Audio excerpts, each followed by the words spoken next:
So guys ये हमारा एक क्वेश्चन है, डाउट क्वेश्चन। तो देखते हैं कि भी क्वेश्चन किस टाइप से होगा। अब आपको ये सीरीज दिख रही होगी, ये सीरीज क्या है, एपी है जीपी है। सबसे पहले आपको ये चेक करना है कि भी ये एपी है जीपी। अगर वो नहीं बोल रहा कि भी एपी जीपी है तो आपको बताना है इन सभी का सम, कि इन सभी का सम होगा क्या। अब देखो 3 9 में कितना डिफरेंस है 6 का, लेकिन 9 और 27 में 6 का डिफरेंस नहीं है, यहाँ पर डिफरेंस 18 का है। तो इसका मीनिंग ये एपी तो है नहीं। तो फिर इसमें जीपी चेक करते हैं। जीपी चेक करने के लिए देखो कि इन दोनों का divide a2 upon a1, are ऐसी तो फाइंड करते हैं भाई। a2 अपॉन a1 कितना आ रहा है हमारा, 3 आ रहा है। यहाँ पर a3 अपॉन a2 भी 3 आ रहा है क्या, यस ये भी 3 आ रहा है। ऐसे इन दोनों को डिवाइड कर लो, 3 आ रहा है। तो इसका मीनिंग ये है जीपी। अब ये जीपी है तो इसका सम फाइंड करने का फॉर्मूले हमारे 2 होते हैं। वैसे हम किसी भी एक का यूज कर सकते हैं, a r to the power n-1 upon r-1।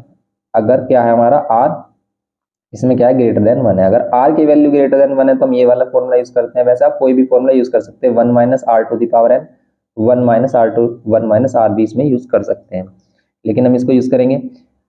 अब हमें यहाँ पर क्या क्या रिक्वायरमेंट है, हमें a चाहिए, ये रहा फर्स्ट टर्म। r चाहिए, कॉमन रेशियो बोलते हैं इसमें, कॉमन रेशियो इसका 3 है, ये भी मिल गया हमें। n नहीं पता हमें कि भी ये कितने टर्म्स हैं, नंबर ऑफ टर्म्स कैसे पता करेंगे हम इसके। तो सबसे पहले हमें n फाइंड करना।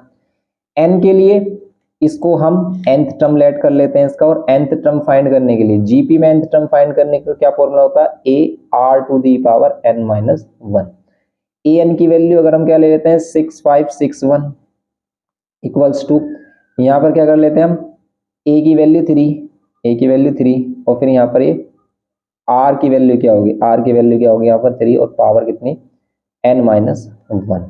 ओके, ये कितना हो गया 6561। अब ये बेस सेम है, पावर ऐड हो जाएंगे, ये 3 टू दी पावर n हो जाएगी। अब इसे 3 की पावर में देखो क्या बोल सकते हैं, इसे 3 की पावर में जो भी बोल सकते हैं वही क्या होगी हमारी n की वैल्यू होगी।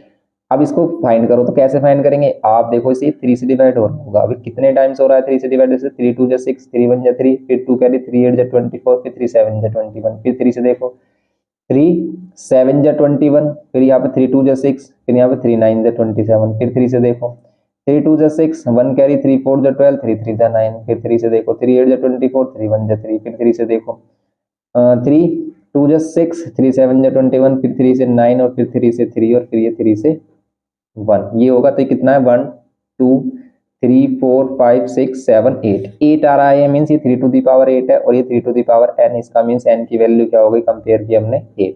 बस हो गया क्वेश्चन। हमें n की वैल्यू चाहिए थी 3, a की वैल्यू 3 है, r की वैल्यू 3 है, n की वैल्यू 8 है, -1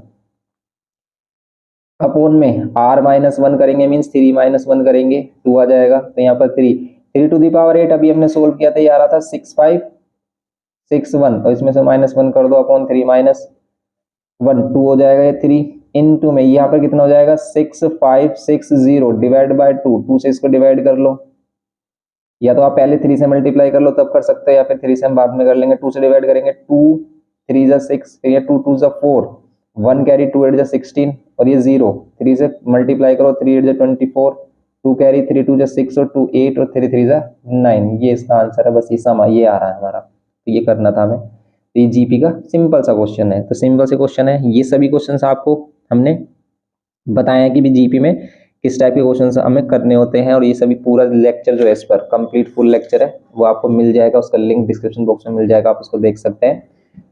तो मिलते हैं नेक्स्ट लेक्चर में। Thanks for watching.